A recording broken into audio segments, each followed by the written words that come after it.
Eh bien bonjour à tous, bienvenue à nouveau sur Cinema 4D. Là ce n'est pas pour un tuto, mais plutôt pour une explication suite à un commentaire que j'ai reçu concernant cette vidéo. Voilà, où on m'a demandé comment je faisais pour faire bouger l'eau. Voilà, donc je pense que c'est la direction de l'eau. Donc en fin de compte c'est très simple. Il n'y a rien de... c'est super facile à faire. Donc pour ça, on va ouvrir Cinema 4D. Je vais reprendre mon animation eau que j'avais faite là où l'eau coule. Le premier test que j'avais fait au niveau de l'eau. Voilà.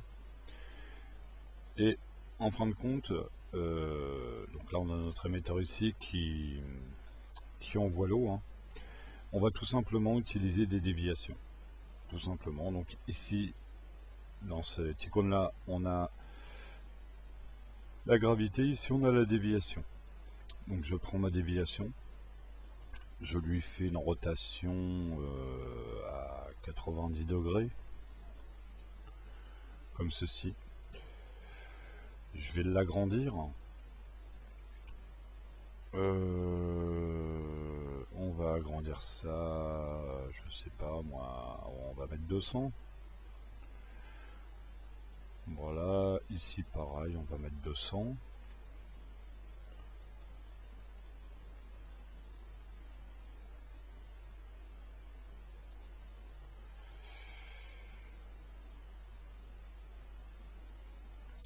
Voilà. Donc là, ensuite ce qu'il faut, c'est bien placer la déviation en dessous du liquide, enfin, tout du moins du liquide de l'eau, et ensuite de lui faire une légère rotation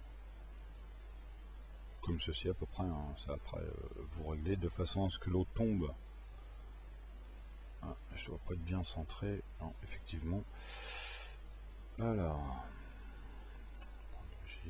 hop, on va bien se mettre dedans. Voilà, normalement, voilà.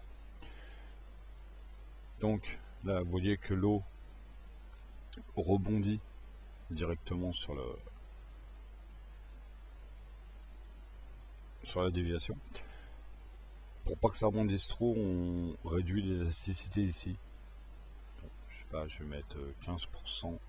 Voilà. Là, vous allez voir que voilà. Voilà. Après, si je veux, je fais un contrôle-clic, je déplace une autre déviation que je vais mettre ici. Je vais changer le sens de rotation que je vais mettre par ici. Voilà, comme ceci. Et là, donc, je reprends une petite sélection, je désélectionne tout ça. Et là, on voit que, hop, hop, voilà, l'eau change tout simplement de trajectoire. Voilà, c'est tout bête. Juste bien régler votre élasticité ici. Alors, voilà, là, si j'augmente, admettons, je mets à 20%, j'en mets une à 15, puis une à 20%, le résultat n'est pas le même. Toc, toc, là, voilà. Vous jouez avec l'élasticité, etc. Mais voilà, c'est tout bête, c'est juste des déviations qui sont posées le long de l'eau pour lui donner son trajet. Voilà, et ben j'espère avoir répondu à ce commentaire et je vous dis à très bientôt pour un prochain tuto. Allez, bye!